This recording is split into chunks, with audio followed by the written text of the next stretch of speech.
എത്രയും പെട്ടെന്ന് നമ്മുടെ വീട്ടിൽ നിന്ന് ഈ സാധനങ്ങൾ നമ്മൾ ഉപേക്ഷിക്കണം. പലതും വലിച്ചെറിയാൻ പറ്റാത്തതാണ്, പുറത്തേക്ക് വലിച്ചെറിഞ്ഞാൽ അതിനേക്കാൾ ഹസാർഡസ് ആണ്. അപ്പോൾ അങ്ങനെ നമ്മുടെ നിത്യജീവിതത്തിന് നമ്മുടെ സൗകര്യത്തിന് വേണ്ടി നമ്മുടെ ഈസിനെസ്സിന് വേണ്ടി ഉപയോഗിക്കുന്ന പലതും മാരകമാണ്. ലോകത്ത് പല രാജ്യങ്ങളിലും നിരോധിച്ച സാധനങ്ങളാണ് നമ്മൾ ഇപ്പോൾ ഉപയോഗിക്കുന്നത് എന്നുള്ളത് നമ്മൾ മനസ്സിലാക്കേണ്ടത്. ഏതൊക്കെയാണെന്ന് നോക്കാം. അതിൽ ഒന്നാമത്തെ കാര്യം എന്ന് പറയുന്നത് നമ്മുടെ വീട്ടിൽ അടുക്കളയിൽ കുക്കിങ്ങിന് ഉപയോഗിക്കുന്ന നോൺ സ്റ്റിക്ക് ഐറ്റംസ് ആണ്. നോൺ സ്റ്റിക്ക് ഫ്രൈയിങ് പാൻ അടക്കമുള്ള എല്ലാ യൂട്ടൻസിലും സത്യത്തിൽ അതിൻ്റെ കോട്ടിംഗ് എന്ന് പറയുന്നത് ടെഫ്ലോൺ ആണ്. ടെഫ്ലോൺ എന്ന് പറഞ്ഞാൽ പോളി ടെട്രാ ഫ്ലൂറോ എത്തിലീൻ എന്ന് പറയുന്ന സാധനമാണ്. എന്നാൽ നമ്മൾ വാഹനത്തിനൊക്കെ ടെഫ്ലോൺ കോട്ടിങ് അടിക്കില്ല, അതേ ടെഫ്ലോൺ തന്നെയാണ്. അതിൻ്റെ പ്രശ്നം എന്താ വെച്ച് കഴിഞ്ഞാൽ ഞാൻ നേരത്തെ പറഞ്ഞ പോലെ അത് ശരിക്കും USA-ലും UK-യിലൊക്കെ നിരോധിച്ച സാധനമാണ്. ആ രാജ്യത്ത് ഇപ്പോൾ അത് ഉപയോഗിക്കാൻ പാടില്ല എന്ന് പറഞ്ഞാൽ വികസിത രാജ്യങ്ങൾ അതിനെക്കുറിച്ച് പഠനം നടത്തിയിട്ട് അത് പറ്റില്ല എന്നൊന്ന് ഉപേക്ഷിച്ച സാധനങ്ങളാണ് പലപ്പോഴും നമ്മൾ ഉപയോഗിക്കുന്നത്. ആ നോൺ സ്റ്റിക്ക് ഫ്രൈയിങ് പാനിൻ്റെ മുകളിലുള്ള കോട്ടിങ് നമ്മൾ ഓംലെറ്റ് ഉണ്ടാക്കാനും അല്ലെങ്കിൽ മീൻ വറുക്കാനും അല്ലെങ്കിൽ അങ്ങനെ എന്തിനാണ് നമ്മൾ ഉപയോഗിക്കുന്നത്, ഓയിൽ വെച്ച് ഹൈ ടെമ്പറേച്ചറിൽ മോർ ദാൻ 300 ഡിഗ്രി സെൽഷ്യസിൽ ഈ സാധനം ചൂടാകുമ്പോൾ അതിൽ നിന്ന് ഫ്യൂംസ് വരുന്നതാണ്. അങ്ങനെ വരുന്ന ഫ്യൂംസ് രണ്ട് ഇഫക്റ്റാണ് ഉണ്ടാക്കുന്നത്. ഒന്ന്, ഇൻഡോർ ആകുമ്പോൾ വീടിനകത്ത് തന്നെ ഫ്യൂംസ് ഉണ്ടാകും, പുറത്ത് പോയാൽ നാട്ടുകാർക്ക് മൊത്തം പ്രശ്നമാണ്. രണ്ടാമത്തത്, ഇതിൻ്റെ കെമിക്കൽസ് അല്പാൽപ്പമെങ്കിലും നമ്മുടെ ഫുഡിൽ ചേരാനും അത് കർസനോജനിക്കാണ്, ക്യാൻസറിന് സാധ്യത ഉള്ളതാണെന്നുള്ളതാണ് മനസ്സിലാക്കേണ്ടത്. അതുകൊണ്ട് ഒരു റിസ്ക് ഫാക്ടർ ഒഴിവാക്കാൻ വേണ്ടിയിട്ട് നമ്മുടെ വീട്ടിൽ ഉപയോഗിക്കുന്നത് ഉപേക്ഷിക്കുന്നതാണ് ഏറ്റവും നല്ലത്. ഇതേപോലെ തന്നെ രണ്ടാമത്തെ ഐറ്റം എന്ന് പറയുന്നത് ലോകത്ത് ഒരുപാട് പഠനങ്ങൾ നടന്നിട്ടുള്ള സാധനമാണ് ടാൽക്കം പൗഡർ. നമ്മൾ ഉപയോഗിക്കുന്ന പൗഡർ എന്ന് പറയുന്ന സാധനമില്ലേ, എല്ലാവരും ഒന്നും ഉപയോഗിക്കുന്നില്ല, പല ആളുകളും ഉപയോഗിക്കാറുണ്ട്. കുഞ്ഞു വാവ മുതൽ പല ആളുകളും പല ആവശ്യത്തിന് വേണ്ടിയിട്ടാണ്. ചിലർക്ക് വേറപ്പിൻ്റെ നാറ്റം, ചിലർക്ക് വേറെ എന്തെങ്കിലും പ്രശ്നം, ഇങ്ങനെ പറഞ്ഞിട്ടാണ്. സത്യത്തിൽ ഇതൊരു തരം കല്ലിൻ്റെ പൊടി മാത്രമാണ്. സിലിക്കണും മാഗ്നീഷ്യവും ഓക്സിജനും ഒക്കെ മിക്സ് ചെയ്തൊരു സാധനമാണ്. സ്മെല്ലിന് വേണ്ടി പല ഫ്രാഗ്രൻസും ആഡ് ചെയ്യുന്നു മാത്രം. ഈ സാധനത്തെക്കുറിച്ചുള്ള പഠനം എന്ന് പറയുന്നത് രണ്ട് ഇഫക്റ്റുകളാണ് പ്രധാനമായിട്ടും. ഒന്ന്, ലങ് ക്യാൻസറിന് കാരണമാകുന്നു. ഇതിൻ്റെ വളരെ നേർത്ത പൗഡർ ആയതുകൊണ്ട് നമ്മൾ അറിയാതെ ശ്വസിച്ച് പോകുന്നു എന്നുള്ളതാണ് ഒരു പഠനം. രണ്ടാമത് വളരെ പ്രധാനപ്പെട്ടത്, കുഞ്ഞു കുട്ടികൾ മുതൽ നമ്മുടെ ഏത് പ്രായത്തിലുള്ളവരാണെങ്കിലും നമ്മുടെയൊക്കെ സ്കിന്നിൻ്റെ പുറത്ത് ശരിക്കും സ്വെറ്റ് ഗ്ലാൻസും സ്വെറ്റ് പോസും ഉണ്ടെന്നാണ്, ചെറിയ ദ്വാരങ്ങളുണ്ടെന്ന് പറയാം. ശരിക്കും അങ്ങനെയുള്ള ദ്വാരങ്ങൾ നമ്മൾ പുട്ടിയിട്ട് അടയ്ക്കുന്നതിന് തുല്യമായിട്ട് അടച്ചു കളയാണ് ചെയ്യുന്നത്. സ്ഥിരമായിട്ട് അത് ചെയ്യുമ്പോൾ നമ്മൾ അറിയാത്ത ഇഫക്റ്റുകളാണ്. സ്വെറ്റിൻ്റെ അളവ് കുറയുന്നു, അതനുസരിച്ച് ആരോഗ്യം കുറയുന്നു, ഇങ്ങനെയുള്ള പ്രശ്നങ്ങളാണ്. അതുകൊണ്ട് ഒരു പരിധി വരെ ആവശ്യമില്ല എങ്കിൽ ഉപയോഗിക്കാൻ പാടില്ലാത്തൊരു സാധനമാണ് ടാൽക്കം പൗഡർ. ഞാൻ ഈ പറയുന്ന ഏത് ഐറ്റം ആണെങ്കിലും ഒരു പ്രത്യേക ബ്രാൻഡാണ് ഗുണമില്ലാത്തതെന്നല്ല കേട്ടോ പറയുന്നത്. ഈ സംഭവമേ ശരിയല്ല എന്നാണ്. ടാൽക്കം പൗഡർ നമ്മൾ പൗഡർ എന്നാണ് ഉപയോഗിക്കുന്നത്. എനിക്ക് തോന്നുന്നു ഈ പുതിയ തലമുറയിൽ കുറഞ്ഞിട്ടുണ്ട് ഈ പൗഡർ ഉപയോഗിക്കുക എന്നുള്ള രീതി. വെറും ഒരു കല്ലിൻ്റെ പൊടി മാത്രമാണ് നമ്മൾ മനസ്സിലാക്കുക. അതിനകത്ത് നമ്മൾക്ക് ഇഷ്ടപ്പെടുന്ന സ്മെല്ലുകൾ ആഡ് ചെയ്യുന്നത് ഒഴിച്ച് കഴിഞ്ഞാൽ മറ്റൊന്നും ഒരു ആരോഗ്യകരമായിട്ട് ഒരു ബെനിഫിറ്റും ഇല്ല. നമ്മളെ തെറ്റിദ്ധരിപ്പിക്കുന്ന സാധനമാണ്. അതുകൊണ്ട് നമ്മുടെ വീട്ടിലുള്ള ടാൽക്കം പൗഡർ എടുത്ത് കളയാൻ സമയമായി. ഇനി അത് വാങ്ങിക്കില്ല എന്ന് തീരുമാനിക്കാനുള്ള സമയമായി എന്നാണ് ഞാൻ പറയാം. ഇനി ഇതുപോലെ മാരകമായ മറ്റൊരു കാര്യമാണ് അലൂമിനിയം യൂട്ടൻസിൽസും അലൂമിനിയം ഫോയിലും. എന്നെ അത്ഭുതപ്പെടുത്തിയൊരു കാര്യം എന്ന് പറയുന്നത്, സാധാരണ ഇതിൽ പ്ലാസ്റ്റിക്കിൽ എന്തെങ്കിലും ഭക്ഷണ സാധനങ്ങൾ പൊതിയുക, പ്ലാസ്റ്റിക്കിൽ ഭക്ഷണം വാങ്ങിക്കുക, ഇങ്ങനെയൊക്കെ ചെയ്യുന്നതുകൊണ്ട് പ്ലാസ്റ്റിക്കിൻ്റെ ഒരു പ്രയാസം ഒഴിവാക്കാൻ വേണ്ടിയിട്ട് എല്ലാവരും അലൂമിനിയം ഫോയിലേക്ക് മാറി എന്നുള്ളതാണ്. സത്യത്തിൽ പ്ലാസ്റ്റിക് ഉണ്ടാക്കുന്ന ഇഫക്റ്റ് ഒന്ന് വേറെയാണ്, അലൂമിനിയം ഫോയിൽ ഉണ്ടാക്കുന്ന ഇഫക്റ്റ് ഒന്ന് വേറെയാണ്. അലൂമിനിയത്തിൻ്റെ അംശവും ശരീരത്തിന് ആവശ്യമുള്ളതിലധികം വന്നു കഴിഞ്ഞാൽ അൾഷിമേഴ്സ് അടക്കമുള്ള അസുഖങ്ങളും കാർസിനോജനിക്കുമാണെന്നാണ് ചർച്ച ചെയ്യപ്പെടുന്നത്. അപ്പോൾ അതുകൊണ്ട് വീട്ടിൽ അലൂമിനിയം പാത്രത്തിൽ ചോറ് വെക്കുക, അലൂമിനിയം പാത്രത്തിൽ കറി വെക്കുക, അലൂമിനിയം പാത്രത്തിൽ ചായ ഉണ്ടാക്കുക, അത്തരം പരിപാടികൾ പരമാവധി ഉപേക്ഷിക്കണം. എല്ലാ ഭക്ഷണങ്ങളും പൊതിയാൻ വേണ്ടി ഉപയോഗിക്കുന്ന അലൂമിനിയം ഫോയിലുകളും പ്രത്യേകിച്ച് ഹോട്ട് ഐറ്റംസ്, ചൂടുള്ളത് ബുദ്ധിമുട്ടാണ്. അതേസമയത്ത് കോൾഡ് ഐറ്റംസ് അലൂമിനിയം കണ്ടെയ്നറിൽ കിട്ടുന്ന സോഫ്റ്റ് ഡ്രിങ്ക്സ് ഒക്കെ ഉണ്ട്, അതിനകത്ത് അത്രയും ഡിസോൾവ് ചെയ്യുന്നില്ല എന്നാണ് പറയുക. എന്തായാലും ചെറിയ അളവിൽ പോലും ഇത്തരം മെറ്റൽസ് ശരീരത്തിന് ബുദ്ധിമുട്ടുണ്ടാക്കുന്നതുകൊണ്ട്, ആരോഗ്യ പ്രശ്നങ്ങൾ ഉണ്ടാക്കുന്നതുകൊണ്ട് പരമാവധി ഒഴിവാക്കുക. സ്വാഭാവികമായിട്ടും ഇങ്ങനെ ഓരോന്നും പറയുമ്പോൾ ഒരു ചോദ്യമുണ്ട്, പിന്നെ എന്തുപയോഗിക്കുന്നുള്ളതാണ്. അലൂമിനിയം ഫോയിലിനൊക്കെ പകരം നമ്മൾ നാടൻ വാഴയില ഉപയോഗിച്ചിട്ട് ഫുഡ് ഐറ്റംസ് പൊതിയുന്ന കാര്യത്തെക്കുറിച്ച് ആലോചിക്കാം എന്നതാണ് എനിക്കതിലുള്ളൊരു സജഷൻസ്. അതുപോലെ ഈവൻ നേരത്തെ കോട്ടൺ അടക്കം നമുക്ക് ഉപയോഗിച്ചിട്ട് പാത്രത്തിലിട്ടിട്ട് ടിഫിൻ ബോക്സിലൊക്കെ ഉപയോഗിക്കാം. ആ രീതിയിലാണ് നമ്മൾ ഭക്ഷണം പൊതിയാൻ വഴി കണ്ടെത്തേണ്ടതെന്നുള്ളതാണ്. അലൂമിനിയം ഫോയിലും മാരകമാണ്, ആരോഗ്യത്തിന് നല്ലതല്ല. അതുപോലെ വളരെ പ്രധാനപ്പെട്ടാണ് ചെറിയ ചെറിയ കാര്യങ്ങളാണെങ്കിലും വീടിനകത്തുള്ള കാര്യം ഞാൻ പറയുന്നത്. വീടിനകത്ത് നമ്മൾ മോത്രപ്പല്ലൻ്റ് എന്നുള്ള രീതിയിൽ ശരിക്കും പാറ്റ ഗുളികകൾ നമ്മുടെ വാഷ് ബേസിനിൽ അല്ലെങ്കിൽ അങ്ങനെ പാറ്റ വരാൻ സാധ്യതയുള്ള അലമാരകളിൽ, പണപ്പെട്ടികളിലൊക്കെ സൂക്ഷിക്കുന്ന കാണാം. സത്യത്തിൽ അത് നാഫ്തലിൻ എന്ന് പറഞ്ഞാൽ ഒരു ആരോമാറ്റിക് കോമ്പൗണ്ടാണ്. ആരോമാറ്റിക് കോമ്പൗണ്ട് എന്നൊക്കെ കെമിസ്ട്രി ടേമാണ്. എന്തായാലും ആ കോമ്പൗണ്ടൊക്കെ കാർസിനോജനിക്കാന്ന് നിങ്ങൾ എവിടെ സെർച്ച് ചെയ്താലും കാണാവുന്ന സാധനമാണ്.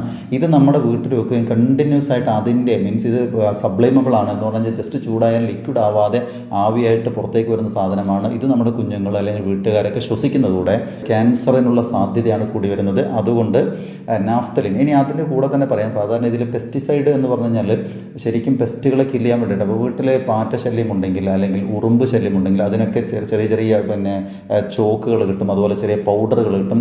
ഈ സാധനങ്ങളൊക്കെ സംഭവം ഒരുപക്ഷെ ഡയറക്റ്റ് മനുഷ്യനെ അത് ബാധിക്കുന്നില്ല ഉപയോഗിക്കുന്നില്ല എന്നാണ് പറയാം. പക്ഷേ വീടിനകത്താകുമെന്ന് വെച്ച് കഴിഞ്ഞാൽ ഇത് പുറത്ത് പോകുന്നുണ്ട്. ഇതിൻ്റെ സ്മെല്ലും ഇതിൻ്റെ ഫ്യൂംസും അകത്ത് തന്നെ നിൽക്കുകയും സ്ഥിരമായി ശ്വസിക്കുകയും ചെയ്യുന്ന ഒരവസ്ഥയുണ്ട്. അതുകൊണ്ട് ഇൻഡോറിൽ ഉപയോഗിക്കാൻ പാടില്ല ഈ സാധനങ്ങളൊക്കെ, ഔട്ട്ഡോറിൽ ഉപയോഗിച്ചാൽ പോലും. ഇനി മറ്റൊന്നൊരു പക്ഷേ നിങ്ങൾ അംഗീകരിക്കാൻ സാധ്യതയില്ലാത്ത അല്ലെങ്കിൽ തീരെ അനുസരിക്കാൻ സാധ്യതയില്ലാത്ത ഒരു കാര്യം എന്ന് പറയുന്നത് നമ്മുടെ വീട്ടിൽ ഉപയോഗിക്കുന്ന ഡിഷ് വാഷ് ലിക്വിഡുകളാണ്. ഡിഷ് വാഷിന് ഇതൊക്കെ ഇപ്പോൾ വന്നതാണ്, നല്ല ഫാൻസി ഐറ്റംസ് ആണ്, നല്ല കളർഫുൾ ആയിട്ട് സാധനങ്ങൾ വരും, നല്ല ലിക്വിഡാണ്, നല്ല പത വരും, പാത്രങ്ങൾ കഴുകാൻ ഭയങ്കര ഈസിയാണ്. നിങ്ങൾ ഏതെങ്കിലും ഒരു പാത്രം ഡിഷ് വാഷ് കൊണ്ട് കഴുകിയതിന് ശേഷം സ്മെല്ല് ചെയ്ത് നോക്കാം. എത്ര സമയം നിങ്ങൾ കഴുകിയാലും ചുടുവെള്ളത്ത് കഴുകിയാലും അതിൻ്റെ ഒരു അംശം സ്മെല്ലോടെ ബാക്കിയുണ്ട്. എന്ന് പറഞ്ഞാൽ ആ ഡിഷ് വാഷിലുള്ള കമ്പോണൻസ് അപ്പോഴും അതിൽ തന്നെ ബാക്കിയുണ്ടെന്നുള്ളതാണ്. ആ ഡിഷ് വാഷിലുള്ള പ്രധാനപ്പെട്ട ഇൻഗ്രീഡിയൻസ് ഒന്ന് സൾഫേറ്റുകളുണ്ട്, ഫോസ്ഫേറ്റുകളുണ്ട്, ട്രൈക്ലോസാനുണ്ട്, ഇങ്ങനെ പിന്നെ വേറെ കുറേ ഓർഗാനിക് കോമ്പൗണ്ട്സ് വരുന്നു.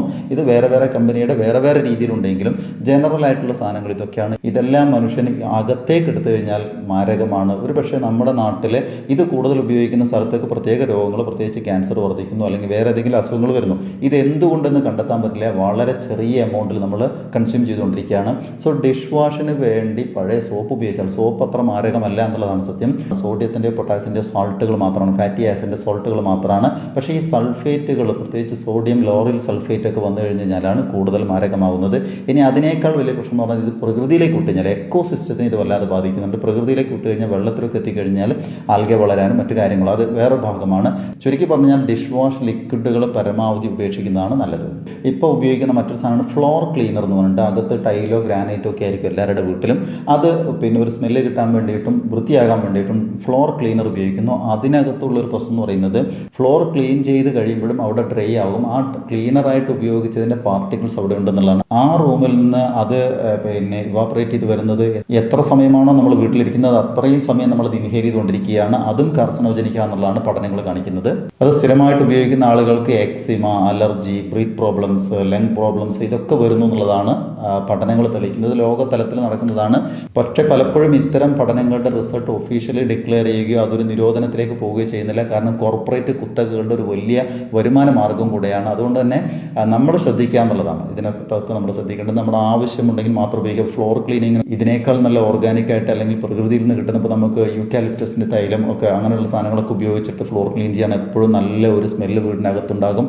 അങ്ങനെ പ്രകൃതി തരുന്ന കാര്യങ്ങൾ ഉപയോഗിക്കുന്നതിന് പകരം ഫ്ലോർ ക്ലീനിങ്ങിന് മറ്റ് ലിക്വിഡുകൾ സ്മെല്ലിന് വേണ്ടിയിട്ടാണ് പലരും ഉപയോഗിക്കുന്നത്. അത് ഉപയോഗിക്കുമ്പോൾ അത് മറ്റ് പിന്നെ കെമിക്കൽസ് ആണെന്നും അത് ഇൻഹേൽ ചെയ്താൽ പ്രശ്നമുണ്ടെന്നും മനസ്സിലാക്കാം. അടച്ചിട്ട റൂമിലേക്ക് ഒരു സ്മെല്ല് വരും പലപ്പോഴും, പ്രത്യേകിച്ച് നനഞ്ഞ വസ്ത്രങ്ങളോ അങ്ങനെ എന്തെങ്കിലുമൊക്കെ ഉണ്ടെങ്കിൽ ആ സ്മെല്ല് ഒഴിവാകാൻ വേണ്ടി പലപ്പോഴും ഉപയോഗിക്കുന്നതാണ് റൂം ഫ്രഷ്നർ. ഈ റൂം ഫ്രഷ്നറും സത്യത്തിൽ ബ്രീത്ത് പ്രോബ്ലം ഉണ്ടാക്കുന്നുള്ളതാണ്. ലോകത്ത് നടന്ന പഠനങ്ങളിൽ റീപ്രൊഡക്റ്റീവ് ഹെൽത്തിനെ പോലും അത് ബാധിക്കുന്നു, ലൈംഗിക ഉത്തേജനത്തിനെ പോലും അത് ബാധിക്കുന്നുള്ളതാണ്. അതിനകത്ത് ട്രൈക്ലോസാനോ മറ്റേതെങ്കിലും ഉണ്ടെങ്കിൽ അത് ഹോർമോണൽ ഇംബാലൻസ് ഉണ്ടാക്കുന്നതാണ്. ഈ ഹോർമോണൽ ഇംബാലൻസ് എന്ന് പറഞ്ഞാൽ നമ്മുടെ ക്യാരക്ടർ മാറാനും നമ്മുടെ വളർച്ചയും മാറ്റാനും എല്ലാവരും എന്ത് കാര്യങ്ങൾ ഞാൻ പഴയ വീഡിയോയിലൊക്കെ പറഞ്ഞിട്ടുണ്ട്, എല്ലാം സന്തോഷവും ദുഃഖവും വളർച്ചയും എല്ലാം തീരുമാനിക്കുന്നത് ഹോർമോണുകളാണ്, അല്ലെങ്കിൽ അത്തരം സെക്രീഷൻസ് ആണ്. ഇതിൻ്റെ ഇംബാലൻസ് എത്രയാണോ ശരീരത്തിന് കൃത്യമായിട്ട് പ്രൊഡ്യൂസ് ചെയ്യേണ്ടത് അതിനെ ബാലൻസ് അല്ലാത്ത ആക്കി മാറ്റുമ്പോൾ നമ്മുടെ ജീവിതം തന്നെ താറുമാറാക്കി പോവുകയാണ്. അതുകൊണ്ട് ഇത്തരം റൂം ഫ്രഷ്നറും അധികം ഉപയോഗിക്കാതിരിക്കുക, പറ്റുമെങ്കിൽ ഒട്ടും ഉപയോഗിക്കാതിരിക്കുക എന്നുള്ളതാണ്. ഈ വാച്ചിലും മറ്റൊക്കെ ഉപയോഗിക്കുന്ന ചെറിയ ബാറ്ററി ഇല്ല, ബട്ടൺ ബാറ്ററി, അതിന് മെർക്കുറി സെൽ എന്നാണ് പറയുക. സത്യത്തിൽ മെർക്കുറി എന്ന് പറഞ്ഞാൽ ഹെവി മെറ്റൽ പോയിസണിങ്ങിന് സാധ്യതയുള്ളതാണ്. പഴയ മീനമാത ട്രാജഡി എന്നൊക്കെ പറഞ്ഞ ട്രാജഡി ഉണ്ട്. ഇത് അറിയാതെ പിള്ളേരൊക്കെ എടുത്ത് വായിലിട്ടൊക്കെ ചവയ്ക്കുക, അങ്ങനെയൊക്കെ പെട്ടെന്ന് വിഴുങ്ങിപ്പോകാനൊക്കെ സാധ്യതയുള്ളതാണ്. വിഴുങ്ങിപ്പോയാൽ പോലും അത്ര പ്രശ്നമില്ല. അത് പൊട്ടിച്ച് കഴിഞ്ഞാൽ അതിനകത്ത് മെർക്കുറി ഉണ്ടെന്നും അത് ഹെവി മെറ്റൽ പോയിസണിന് കാരണമാകും. അതുകൊണ്ട് അതിങ്ങനെ പ്രകൃതിയിലേക്ക് വലിച്ചെറിയരുത്, മണ്ണിലേക്ക് വലിച്ചെറിയരുത്. അത് പ്രത്യേക രീതിയിൽ ഡംപ് ചെയ്യുക, പരമാവധി അതിൻ്റെ ഉപയോഗം കുറയ്ക്കുക. പക്ഷേ കുറയ്ക്കുക എന്നുള്ള വാച്ചിലടക്കം അതുണ്ടാകും, കുറേ അധികം നിലനിൽക്കും. പക്ഷേ ഇത് ഡിസ്പോസ് ചെയ്യുമ്പോൾ ശ്രദ്ധിക്കുക. അവസാനമായിട്ട് ഒരെണ്ണം കൂടെ പറയുന്നു. ഈ സാഹചര്യം എന്ന് പറഞ്ഞാൽ കൊറോണ കാലഘട്ടത്തിൽ, കോവിഡ് കാലഘട്ടത്തിൽ ഒരുപക്ഷെ സാധാരണക്കാർ വല്ലാതെ ഫെമിലിയറായ സാധനമാണ് ഹാൻഡ് സാനിറ്റൈസർ. ഈ ഹാൻഡ് സാനിറ്റൈസർ നല്ലതാണ്. ഇപ്പോഴത്തെ സാഹചര്യത്തിൽ കോവിഡ് വൈറസ് ഉണ്ടെങ്കിൽ കളയാം. വൈറസ് മാത്രമല്ല, ഏത് വൈറസ് ഉണ്ടെങ്കിലും ഇപ്പം നിങ്ങൾ ശ്രദ്ധിച്ചാൽ അറിയാം, ഒരുപക്ഷെ കൊറോണ കാലഘട്ടത്തിൽ വൈറസുകളുടെ പൊതുവെയുള്ള അറ്റാക്ക്, ജലദോഷത്തിൻ്റെ അളവ് കുറയുന്നു, സാധാരണ പനിയുടെ അളവ് കുറയുന്നു. കാരണം എല്ലാവരും സാനിറ്റൈസ് ചെയ്യുന്നു, എല്ലാവരും മാസ്ക് ധരിക്കുന്നു. ഇങ്ങനെ സാനിറ്റൈസ് ചെയ്യുന്നത് കൊറോണയ്ക്ക് ശേഷവും അല്ലെങ്കിൽ കൊറോണ ഉള്ള സമയത്ത് രാവിലെ മുതൽ വൈകുന്നേരം വരെ എന്ത് തൊട്ടാലും ഉടനെ സാനിറ്റൈസ് ചെയ്യുക എന്ന രീതിയും ചിലപ്പോൾ അപകടകരമാണ്. കാരണം കയ്യിലും കാലിലും തൊലിയിലൊക്കെ ആവശ്യത്തിനുള്ള ബാക്ടീരിയകളും കൂടെ ഉണ്ടെന്നുള്ളതാണ്. ശരീരത്തിന് ആവശ്യമുള്ള, പ്രത്യേകിച്ച് തൊലിയൊക്കെ ഇതേപോലെ ഡ്രൈ അല്ലാതെ വെറ്റായിട്ട് നിലനിർത്തുന്ന അല്ലെങ്കിൽ സോഫ്റ്റ് സ്കിന്നാക്കി വെക്കുന്ന ബാക്ടീരിയകൾ അടക്കമുണ്ട്. എല്ലാറ്റിനെയും എപ്പോഴും നശിപ്പിച്ചുകൊണ്ടിരുന്നാൽ ചിലർക്കെങ്കിലും അലർജി കാണാം. അതാണ് ഇടയ്ക്ക് പത്രത്തിലൊക്കെ കാണുന്നത്. അതുകൊണ്ട് അതിൻ്റെ ഓവർ യൂസേജ് പാടില്ല എന്നും കൂടെ അതിനിടയ്ക്ക് ഓർമ്മിപ്പിക്കുന്നു.